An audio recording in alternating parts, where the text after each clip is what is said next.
Yo, what's good? My name is Reginald, aka the R-Star, aka Mr. Straight Fire. And this is Unabashedly Reggie's reaction, breakdown, analysis to Eminem's Nowhere Feel sorry for this Fast. beat, sympathy pains for this track. This road is taking me back, down memory lane with this rap. I rise and I shine, like a new day has dawned on me. Severe, go to war with me, you end up polluted. Timbuktu, I send it you a tint on nuke like Kim Jong-un and end up ruining your career. Okay, before we start, remember to like this video, subscribe to my channel, and if you're on Facebook, go there and like my page because it's a great way and easier way for you to share the content with your friends. And if you're an Eminem fan, go on EminemBase.com. It's a great site with opinion pieces and also Eminem news. And finally, if you want to show me your support, just head over to patreon.com/unabashedlyreggie. It's only $1, but it's a great way to show me your support. And one of the perks is that you get to see the whole rhyme sheet highlighted. Nowhere Fast is the 13th track on Eminem's Revival, which was released on December 15th, 2017.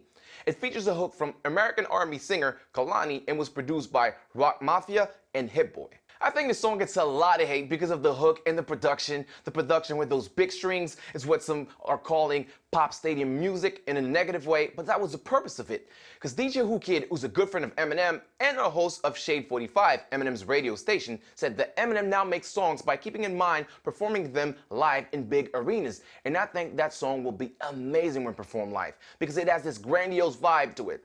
Also, when he says, I had Wembley Stadium packed, I can already see him replacing Wembley with the stadium it'll be in, and the crowd will go crazy. Same thing he does with Stan when he says, when he replaces When We Met in Denver with The Town He's In. And as much complaining there is for the hook, I like the vocals on the hook because Kehlani's singing brings this an eerie vibe to it, and that goes with the song's message. The song is about mortality. It's about being aware that at any moment, everything could just go away, so you need to focus on what you can control. And he probably got an inspiration from the current state of the world, with all the terrorist attacks, bombing, and shooting. In the bridge of the song, he says, another shooter, uh-oh. And sadly, less than 2 months after the song was released, a mass shooting happened at Marjorie Stoneman Douglas High School, leaving 17 people dead. So I'd like to dedicate this video to anyone who was affected by this tragedy. All in all, it's a positive and motivational song telling you to just go out there, be yourself, be the best you can be because that's all that's within your control. That's why I love listening to the song first thing in the morning. It gets me going. I really love this song and I love how Eminem sounds on it because he sounds like the regular Eminem. I don't feel like he's trying to do strange things with his voice on this song. It's one of my favorite on the whole album. So that's my thought on it. Now on to the breakdown. So what I do is recite the verse while highlighting the rhyming scheme and give you the explanation / my interpretation of the lines. The first verse is a very short one of the shortest opening verse Eminem has ever done. It's only 8 bars. Let's face it, that's probably to make this song in a more radio-friendly format to get back into the hook really quick. And I don't have a problem with that. And throughout the verse, I love that the bars are delivered in 7 to 8 syllables, chunks.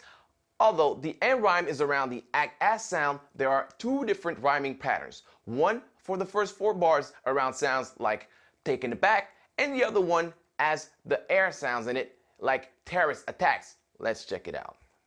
I feel sorry for this beat, sympathy pains for this track. This road is taking me back, down memory lane with this rap. I can still look out in this crowd and be wild and be taken aback. An Arsonist here with the repeated ow sounds.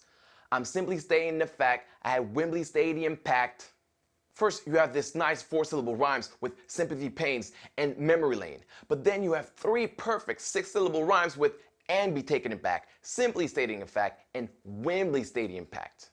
If you look at the meanings, he started off the song by letting us know that he will kill it. That's why he feels sorry for the beat. Plus, I love the fact that he's still in awe of seeing a huge crowd, which lets us know that even after 80 million records sold and countless sold-out shows, he's still not jaded by his own success, and that's great. And I think that goes with the line before, this road is taking me back down memory lane with this rap, which I interpret as sometimes when he goes to write a verse, he thinks back to his humble beginnings, and that goes with still being wowed by a crowd. Moreover, in the last line, Eminem is alluding to the fact that not only did he made history by being the first rapper to headline a concert at Wembley Stadium in London, but also the fact that he sold out the 90,000 seater 2 nights in a row. And it's funny how he's just doing a humble brag by just saying like, hey, I'm just simply stating the fact. Now, in those next 4 lines, which ends the verse, I just love the flow and how it's built around the rhyming. Again, the bars are split in around 7 to 8 syllables, but the true beauty is just how the air sound lands on the first and third beat, and in between you have the ass sound that's on the second and fourth.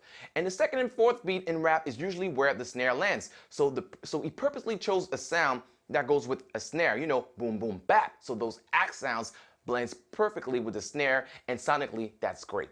Now let me recite this and show you as I'm counting the bars. But now we're on a path headed to nowhere, and fast another terrorist attacks like a tariff blows half of Madison Square up. Alas, we perish in the blast, but that isn't scaring us. We pass nowhere, we're fearless, cause we're just good stuff. Now, it's not complicated rhyming, but it's delivery that makes it sound really cool. You see, the reason why I'm not always a fan of when Eminem flows in an unconventional way and sounds all over the place is because I don't think it adds to the melody, whereas a more structured flow where the rhymes are placed strategically adds so much to the instrumental. Even if you don't know the lyrics or understand the lyrics, you can still hum the flow because it's melodic, you know. Na-na-na-na, da-da-na-na, da-da-na-na. You see what I'm saying? So those last lines pretty much sums up the whole essence of the song. There's a lot of tension in the world, and it seems that every couple of months there's a tragedy, a terrorist attacks, plus there are a lot of talks of nuclear missiles in the news. You'll see that bomb are also a theme throughout the song. So Eminem is basically saying that the way it's looking, things are about to go bad quick, and anytime there could be another bombing.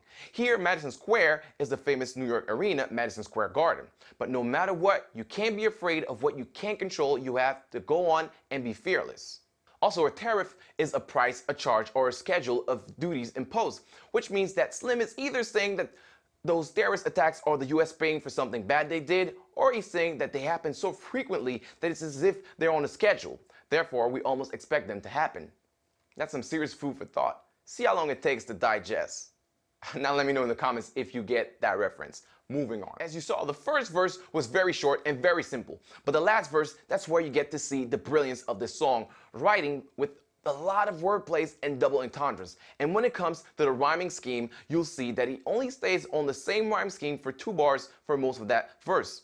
But the pattern is repeated many times within the same bar. Again, before we go on to the next verse, remember to like this video, subscribe to my channel, and if you can, head over to patreon.com/unabashedlyreggie to support this channel. It's only $1. With that said, on to the second verse. Fuck doing what you're told, act like a 2-year-old. Shit is soon to go, kaboom and blow. Anyways, for MCs, it's a funeral. Soon to go, kaboom and blow, and funeral. That's what I was talking about. The rhyming pattern is duplicated within the same bar, and they are close to each other. That creates an assonance, which is a repetition of vowel sounds, and that makes the delivery more pleasing to the ears. Act like a 2-year-old doesn't mean he's telling you to act immature. It's that babies often don't listen and do whatever they feel like doing, so that goes with one of the messages of the song, which is to just do you and be yourself. And the use of kaboom is a nice touch. Not only it fits the rhyming pattern, but it also goes with 2-year-old since it's a childish word.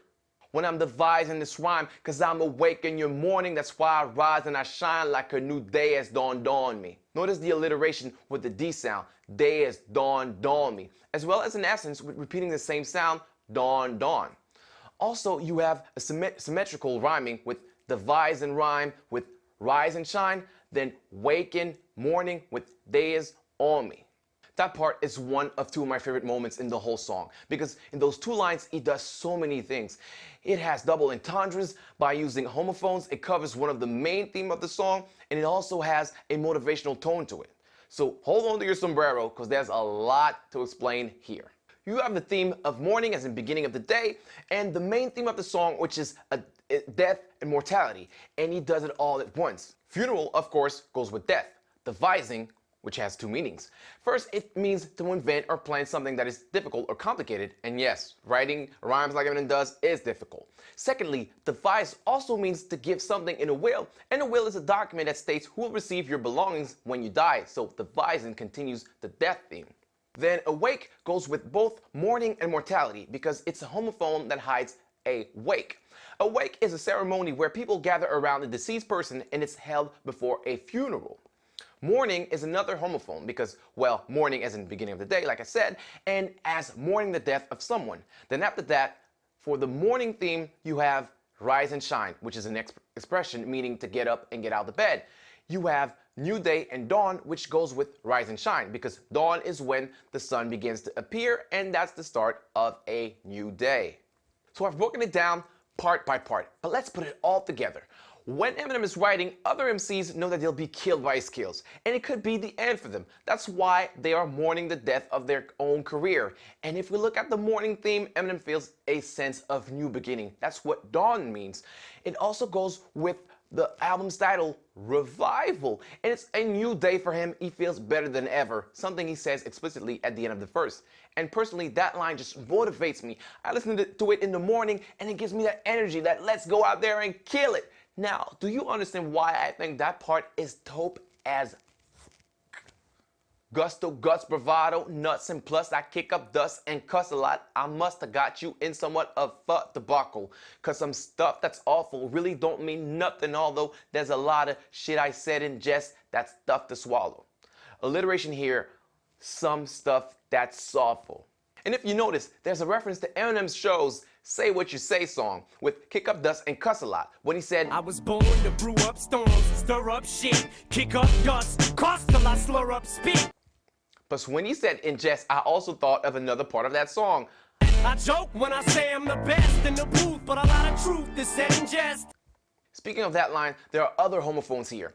In jest and in jest. In jest means to say something meant as a joke, but in jest, meaning to take something into your body like food or drink, goes with tough to swallow. And that means hard to deal with or to accept. So Marshall here is reflecting on his past lyrics and admits that he's aware that his jokes that were just that, jokes, did offend people. One more thing which I really like is when he rapped before that, I must have got you in somewhat of a debacle, because it's so true. As an Eminem fan, I've had to deal with people saying stuff like, how can you listen to Eminem? He hates women, he hates gay people, blah, blah, blah, blah, blah. And you just try to explain yourself. That's the debacle he's talking about. And I'm sure that other Eminem fans can relate to that too. Now let's continue. But if at time my heart it seems like it's in the wrong place, it's probably because it's on my sleeve. Keanu Reeves, speed of life, avoid a veer, or just steer toward it. We're only looking forward, but where we're going, we have no idea. Avoid a veer, or just steer toward it. We're. You have the three-syllable rhyming all in succession. Like I mentioned, that's something that happens quite often in this song, and where the pattern is often repeated 3 times in each bars. That's amazing. Plus, pay attention to how the no and I in no idea is said together to make the noise sound and rhyme with void. That's just brilliant. A nice little wordplay here by using 2 expressions, heart in the wrong place. Well, actually the expression is having your heart in the right place, which means to do something or say something with good intention. So in his case, it looks like he has bad intention, but then he plays it off with the literal sense, being in the wrong place, by following it with, it's because it's on my sleeve. And that's another expression, wearing your heart on your sleeve, which means that you're very open with your emotion. So all that is to say that every time he said things that seemed to have bad intention, it wasn't intentional because he was just expressing himself publicly in his music. The Keanu Reeves reference is a reference to his 1994 Speed movie, where a city bus is rigged with the bomb that explodes if the bus slows down below 50 miles per hour, so it needs to constantly be on the move, again with the bomb theme. Therefore, that's how Eminem sees how he lives his life. Living life in the fast lane, you know. But the true message here, again, very motivational, is that no matter what obstacle you face, either you try to move around it or you go head on. But no matter what you do, always move and look forward, and don't worry where you will end up. So that's what we're only looking forward, but where we're going, we have no idea is about. To me, that's very inspirational. So let's go in the next lines. Nowhere to go but hysterical. It's getting warmer here. I set the world on fire. I was born to be an arsonist. Just one spark and it's lit, but I'ma still get dark on this shit. Told you I leave my mark on this bitch. War machine. Set the world on fire. That pretty much describes his ascension in the rap game with all the records he broke, but also all the controversy he caused. That's why he calls himself an arsonist. That's someone who illegally sets things on fire. Notice the juxtaposition here. One spark and it's lit, light, but then he says, I'ma still get dark. That's the juxtaposition, light and dark. He actually really gets dark with the next line. Told you I leave my mark on this bitch. The literal sense is that he will leave his mark in the rap history, create his own legacy, but he follows it with War Machine. When I heard War Machine, I was like, oh yeah, like that MMA fighter who nearly beat his girlfriend to death. And wait, the line before was, I told you I leave my mark on this bitch. And that's when I made the connection. He was actually talking about the guy. War Machine, real name Jonathan Copenhaver, is an MMA fighter who beat his girlfriend almost to death, girlfriend being an adult actress called Christy Mack, and he got charged with a lot of things, including kidnapping, and he was sentenced to life in prison. So when Eminem said he was about to get dark, he really did, because he compared what he did to his girlfriend to what Eminem did to the rap game. That's pretty dark. War Machine, but you forced me in the corner. Notice the rhyming of force me in and War Machine. I'm sure to have something for your rear, and in the course of the assault as torture gets more severe.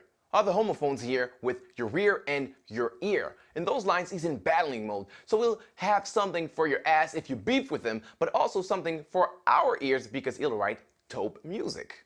And now, my second favorite part of the whole song. Go to war with me, you'll end up blue to Timbuktu. I send at you a tent on nukes like Kim Jong-un and end up ruining your career. Before I explain the wordplay here, let's look at the rhyming. While in the pattern of the ear sounds, he just switched up to a different one, and in the last two words brings it back with your career. And that new pattern around end up blue is all in succession with only one syllable in between once again, so it creates that great bounce because of that sound repetition. And on top of that amazing rhyming, you have the wordplay with these homophones, career and Korea, the country. So it goes with Kim Jong-un, who's the leader of North Korea. So you got both rhyme and wordplay all at once. Just sick. And again, the bomb theme. This song is about expecting a tragedy or a bombing, and right now in 2018, North Korea is threatening the United States with nuclear bombs. That's another reason for making this reference. Plus, another subliminal political statement Eminem is saying here is that if Kim Jong-un does send nuke towards America, the US will retaliate, and that will pretty much mean the end of North Korea, let's face it. In addition to that, there's a lexical field around war with the following words: war machine, assault, torture, war, blue, something blowing like a bomb, and nukes. But when all is said and done, and at the end of my run, I'll just rewind clock, forever young, make time stop. Will it ever fall off? That day will never come till the palm box, bitch, fuck you. I'm better than I ever was till the bomb drops. Of course, bomb doesn't normally rhyme with pine, but he says bomb drops and palm box. Like he always does, he plays with the pronunciation to enable the rhyming. Hope it never does, but I'm not gonna sweat it cause this world's screwed, it's already fucked, and I'm on top, so everyone is just. In terms of flow, go back and check out how, in those last two lines, he flows by putting emphasis where the piano chords are while the drums are gone, and that's just a nice little detail. And pine box is another way of saying a casket, so again with the death theme. That last line, he does a metaphor with sex. The world is crude, a synonym for being fucked, and he's on top, a reference to a sex position, of course. All in all, those last bars is Eminem once again claiming that he isn't going anywhere. He's here to stay and he'll continue to rip verses until his death. Plus, he feels better than ever. Again, goes with revival. Finally, he ends it with the message of the song. At any time, something tragic can happen, but you have to be fearless and continue to strive. I'm telling you, this song doesn't get the praise it should get. Definitely one of my favorite on the whole album. Excellent stuff. Another one in the books, folks. That was my reaction breakdown analysis to Eminem's Nowhere Fast. If you enjoyed the content, of course, like this video, share it with your friends, go on Facebook to like my page, and if you can, go on patreon.com/unabashedlyreggie to show me your support. And finally, don't forget to subscribe to my channel and hit the notification button. That way you'll get notifications on your cell phone when I put out a new video. But until then, this has been Unabashedly Reggie. Thanks, it's been real.